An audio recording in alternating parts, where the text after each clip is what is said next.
लोग तो ये भी कह रहे हैं कि राकेश टिकैत चुप इसीलिए हो गए हैं क्योंकि दहशत में आ गए हैं, नई सरकार बन गई उत्तर प्रदेश के दहशत में आ गया, मैं कोई अवैध काम कर रहा, दहशत में आ गया। मैं 24 घंटे सड़क पे ही रहूं। बुलडोजर तो आपके किसान आंदोलन पर भी भारी पड़ गया है उत्तर प्रदेश में। कोई भारी नहीं पड़ा, हम कोई इलेक्शन लड़ रहे थे। आपके अभी चला रहे हैं क्या ये? अभी चल रहा, मतलब अभी चला रहे, झगड़ा करवा कर आप चला रहे। आप पर्टिकुलर विकास पर ध्यान देना चाहिए। अब दिल्ली में लगभग 1 साल तक किसान आंदोलन के लिए लड़ने वाले राकेश टिकैत हमारे साथ हैं और आजकल दिल्ली में चर्चा बुलडोजर की है। हाँ। तो लग रहा है क्या कि बुलडोजर का दौर उत्तर प्रदेश में तो आपने कोशिश की कि सरकार ना बने, लेकिन बुलडोजर के नाम पर सरकार बन गई है, वो बुलडोजर दिल्ली तक पहुंच गया। वो चिन्हित जगह चल रहा, ये सरकार चलवा रही इसको। और जब देश का राजा ये चाहने लगे हैं कि जनता आपस में लड़े और जनता ना लड़े तो हताश होता है, इसीलिए बुलडोजर चलवा रहा। बुलडोजर क्या उनके मकान और उन फैक्ट्रियों पे भी चलेगा जो सस्ता अनाज खरीद रहे, जो ब्लैक मार्केटिंग कर रहे, क्या उनके उस पर भी चलेगा? या जो अगर कब्जे की बात है या इनके लोगों ने कब्जे कर रखे, क्या उन पर भी बुलडोजर चलेगा? उन पर नहीं चलेगा। झगड़े करवाना चाहती है सरकार, नंगी तलवारें ले रहे, रिवॉल्वर ले रहे, मतलब देश को कहां ले जाना चाहते हैं? जो बच्चे हैं उनको क्या सिखाना चाहते हैं? इंटरनेशनल स्तर पे क्या छवि देश की आज जा रही है, उस पर किसी का ध्यान नहीं है। लेकिन ये है कि जनता झगड़े। तो आप कह रहे हैं कि अंतर्राष्ट्रीय छवि खराब हो रही है, बहुत खराब हो रही है। जो हमारे बच्चे बाहर रहते हैं, हमारे परिवार बाहर रहते हैं, जो इंडियन फैमिली बाहर रहती है, वे दिक्कत में है सब। लेकिन कहाँ खराब हो रही है? आज तो इंग्लैंड के प्रधानमंत्री जॉनसन साहब हिंदुस्तान आए हुए हैं। आ जाएंगे, दूसरे वाले भी आते रहेंगे, लेकिन क्या खराब नहीं हो रही? जो छवि जा रही है कि हिंदुस्तान में आपस में लड़ाने का काम करा जा रहा, ये पूरा उजागर होगा कि आपस में झगड़ा करवाने का काम सरकार कर रही है। आपको करना कोई पॉलिसी लेकर आनी है, आप लेकर आओ ना पॉलिसी। आप झगड़ा करवा के आप सत्ता मारना चाहते हो, वो तो देश को और नहीं ना जनता लड़ेगी। ये खूब लड़वाने की कोशिश करे, जनता तो नहीं लड़ रही। इलेक्शन से पहले मुजफ्फरनगर, उत्तर प्रदेश और इसमें सब जगह करवाने की कोशिश करी, लेकिन वह कामयाब नहीं हुई। अब जहां जहां चुनाव आएंगे, दिल्ली शांत जगह था, वहां पे कर्नाटक हिजाब के नाम पे, कर्नाटक में करीब 3.5 करोड़ रुपए का काम IT सेक्टर का था, बड़ा रोजगार उनका चल रहा। इससे छवि खराब हो रही है। लोग यहाँ से बड़ी बड़ी कंपनियां छोड़ के जा रहे हैं यहाँ से। अच्छा, आप कह रहे हो क्या कि बुलडोजर कहीं और चलना चाहिए, लेकिन बुलडोजर तो अवैध निर्माण पे चलता है ना, तो आप अपने हिसाब से अवैध निर्माण पे चल रहा है तो अवैध पे चलवाओ। आप करो ना एक तरफ से सफाई अभियान। अवैध निर्माण की परमिशन दे कौन रहा है? अवैध निर्माण कहाँ नहीं है, कहाँ नहीं है? क्या जो बुलडोजर चला रहे उन्होंने अवैध निर्माण नहीं कर रखे?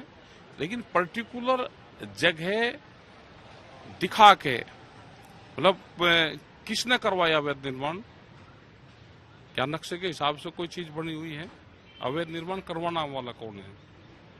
उनके अधिकारी ये सब लोग वे कौन थे? क्या आज जो मकान में बन रहे वो पूर्ण रूप से नक्शे के हिसाब से बन रहे? क्या अवैध निर्माण आज ही हुआ?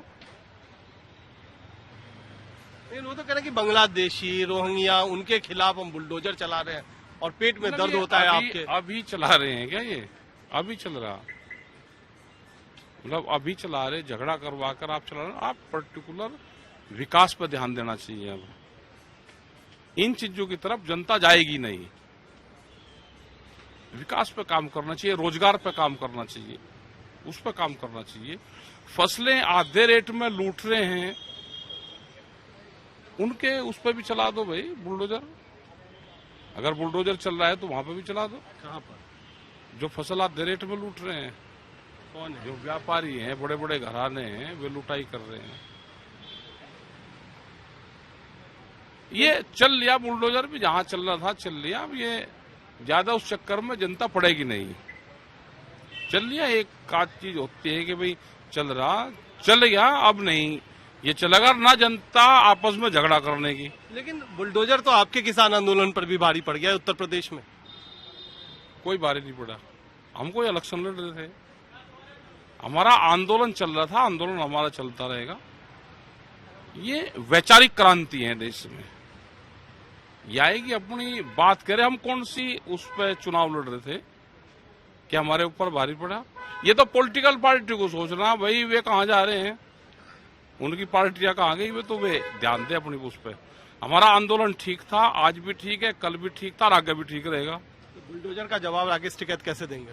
नहीं, हमारे पे जब आएगा तो जवाब देगा, जवाब तो जनता देगी इनको। ये जो दहशत बैठाना चाहते हैं तो दहशत नहीं बैठेगी, जनता इनकी बात समझेगी पूर्ण रूप से। लोग तो ये भी कह रहे हैं कि राकेश टिकैत चुप इसीलिए हो गए हैं क्योंकि दहशत में आ गए, नई सरकार बन गई उत्तर प्रदेश के दहशत में आ गया। मैं कोई अवैध काम कर रहा, दहशत में आ गया। मैं 24 घंटे सड़क पे ही रहूं, जब टाइम आएगा, हम तो पूरे देश में जा रहे हैं अभी, जब टाइम आएगा कहाँ बात करनी है कहाँ आएगा हो जाएगी। अभी सरकारों से बात कर रहे हैं हम, वो चाहे तेलंगाना सरकार हो या हरियाणा सरकार हो या उत्तर प्रदेश सरकार हो या हिमाचल हो, जहां पे भी होंगे किसान की गांव की पॉलिसी पे हम उनसे बातचीत करते हैं, या केंद्र सरकार हो। नहीं बात मानने की तो जनता के बीच में जाएंगे, जनता को बताएंगे। आंदोलन कब कहां कैसे होगा वो आने वाले टाइम पे पता चलेगा उसका। मतलब होने की तैयारी है कुछ? तैयारी तो है, बगैर आंदोलन के थोड़ा काम चलता है। कोई ऐसा थोड़ा कि बिल्कुल इन्होंने सबको कैप्चर कर लिया कि बोलने की भी देश में आजादी नहीं है। देश में बोलने की तो आजादी है, अपनी बात अपनी भाषा में देश के सामने कहेंगे।